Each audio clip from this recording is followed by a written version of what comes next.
Sa day 4 o ng confirmation charges, alamin natin kay Attorney Rene Bueno. The iconic white almond is back. Shoutout sa mga bagong pasok, mga Our kapsat. May love shout sa inyo. in thick. Baka naman guys ha, huwag kalimutan mag-like and subscribe. Allen Valencia, shoutout.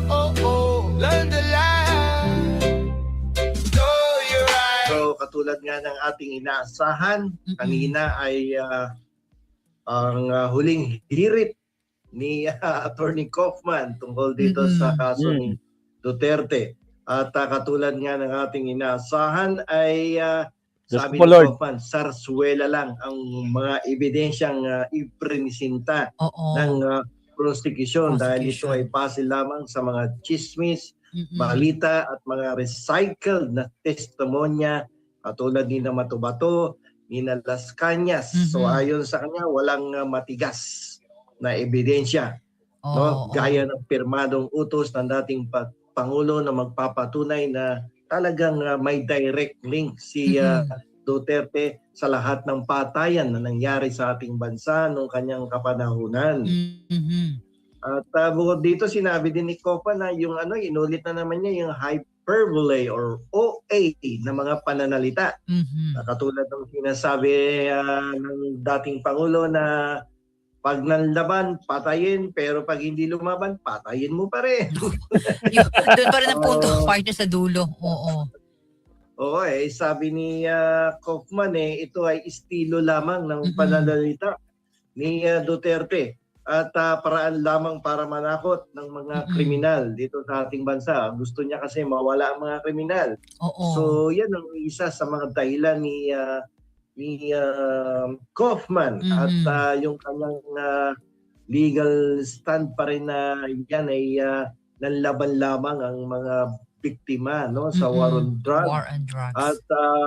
At yan ay hindi planado. At kung meron mang namatay sa war on drugs, yan ay dahilan sa self-defense ng mga pulis. No, mga pulis na ipinagtanggol lamang ng kanilang buhay laban dito sa mga kriminal at mga drug addicts, no? Kaya ang mga operasyon na yan ay lehitimo, no? Legitimate police operations lahat yan. At kung meron mang namatay ay hindi kasalanan ni Duterte. Yan ay ayon kay kay Kaufman, kundi kasalanan yan ng mga pulis.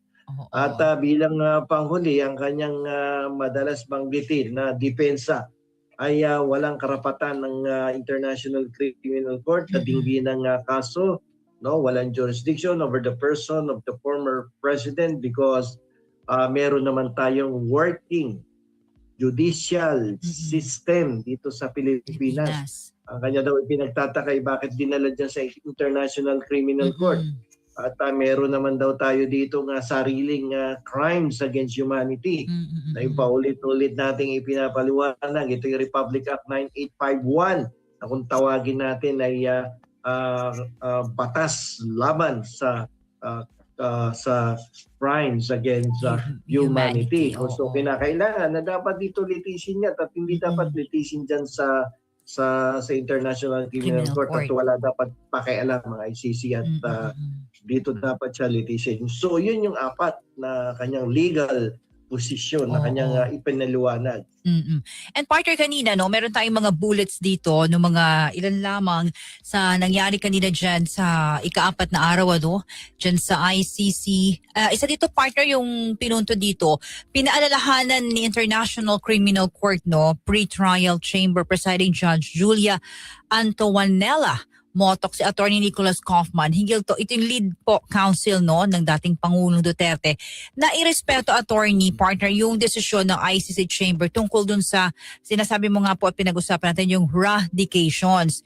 Kasi matatanda ang sinagawa po ang mga radications sa transcript at live broadcast sa pagdinig dahil sa paglantad ng impormasyon ng defense team na maaring makilala ang mga biktima at witness na naging dahilan ng pagkaantala ng hearing, partner. Ilan lang yan sa mga kanina sa mga nangyari at hearing dyan sa confirmation of charges dyan sa bahagi ng ICC. Ito yung sinasabi mo, yung reduction.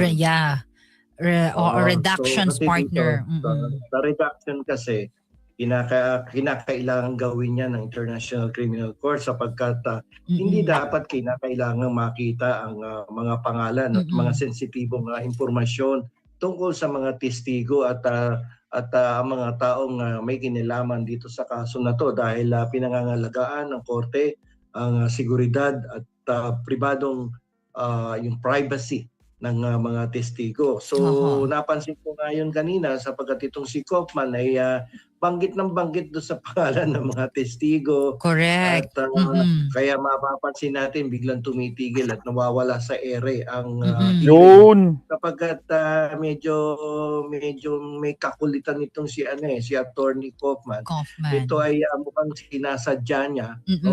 Para sa akin, it's more like of an intentional act on the part of Attorney Kaufman. Alam mo, may kaso daw dating ganito na madalas hindi na nire-respeto yung privacy at security of the witnesses. In one case, that was filed also with the International Criminal Court. Kung saan ng mga testigo sa kaso ay binuyang-yang nung kalaban ng defense yung mga pangalan ng testigo. Kaya ang nangyari, unti-unti, nawala yung mga testigo. Yung iba napatay. Nawala. So natakot. So ano nangyari sa kaso? Walang nangyari sa kaso. Nako. Because wala nang testigo eh. So itong si Kaufman, medyo, I think, he is in bad faith. He is in bad faith. Diyos ko Ito Lord. partner sa ating newsroom kanina, yung naitala natin na balita nangyari doon.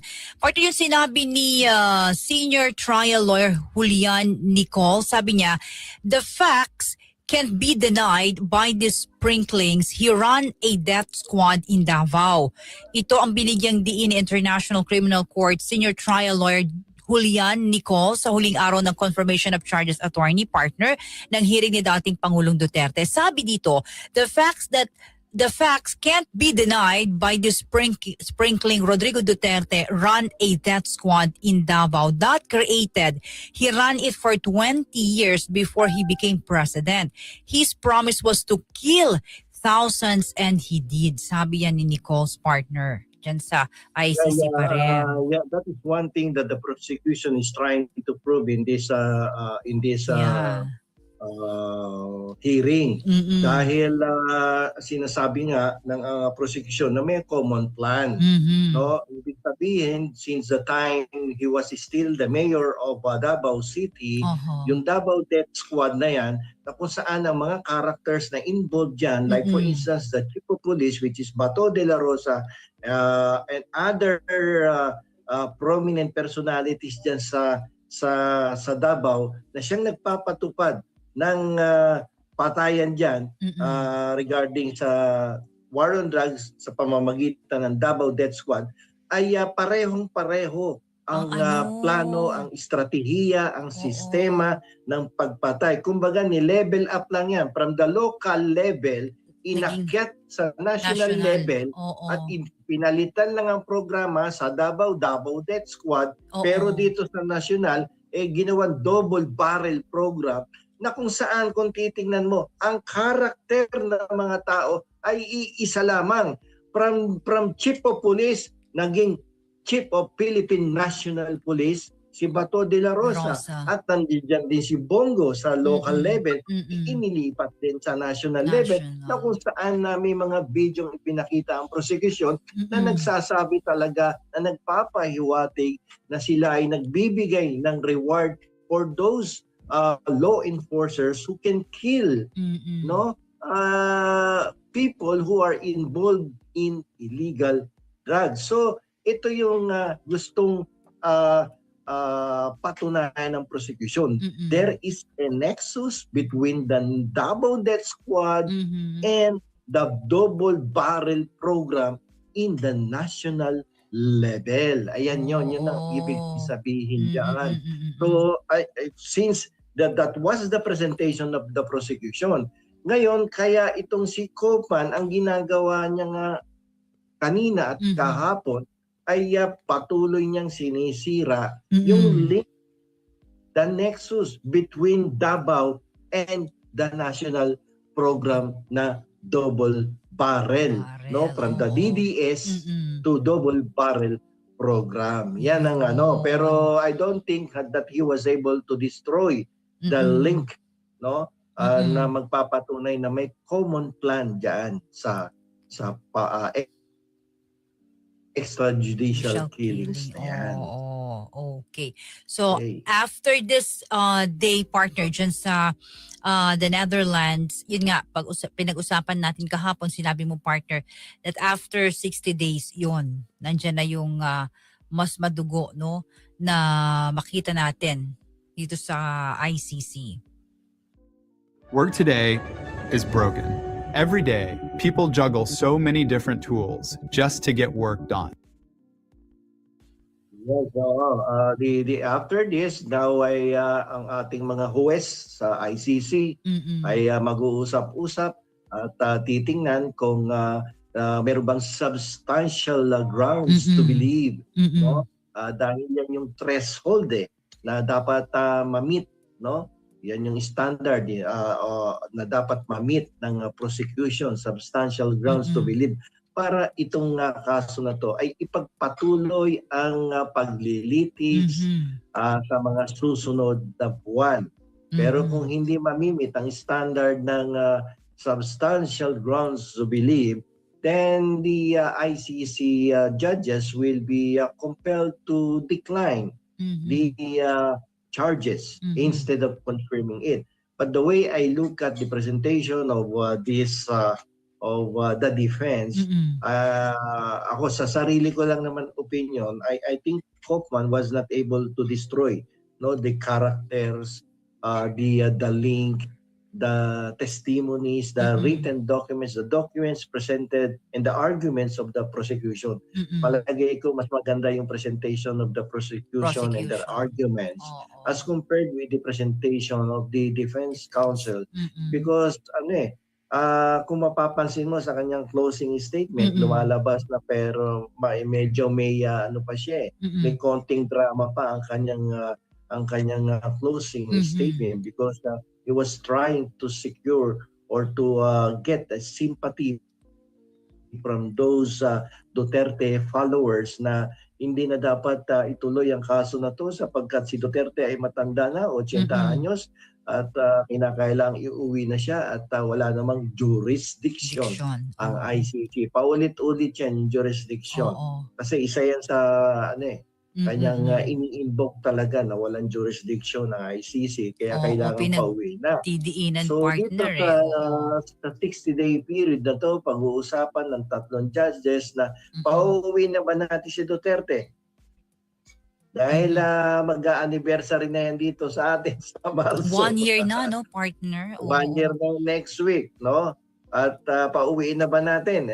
Kung nagagandahan kayo at naniniwala kayo na walang substantial grounds to believe, then let Duterte go home in the Philippines. Yan ang pag-uusapan dyan. Attorney Bueno, law and beyond, learn the law, know your rights. Alright, salamat Attorney Rene Bueno. Wait lang. Balik tayo sa ating... Alright, so yun mga absat. Nako po, mahina ang naging kinalabasan ng depensa ni Kaufman, mga absat, no? So nako po, Diyos ko Lord, sigurado problema. Ora, last topic tayo para eksaktong alas 12. Absat, it's already 11:51. Thank you very much po sa mga nandito mula pa kanina. Naka 1 hour 47 minutes na tayo, going 2 hours na live stream.